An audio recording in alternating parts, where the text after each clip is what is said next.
modern car has many sensors monitoring how your car is behaving. If there's something wrong, then normally the first you'll know about it will be a warning light on the dashboard. There are so many different warning lights and indicators. If you ignore an important warning light, then you could put your safety at risk, or end up with an expensive car repair bill.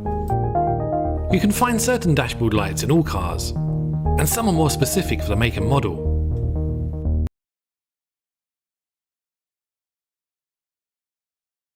When you start the car, you will see some warning lights come on. But don't worry, this is normal. It's just a routine check to show that they're all functioning. If certain warning lights stay on after 5 seconds of starting the car, then there is a problem. Generally, red lights mean that there's a serious problem, and you should stop your car as soon as it's safe to.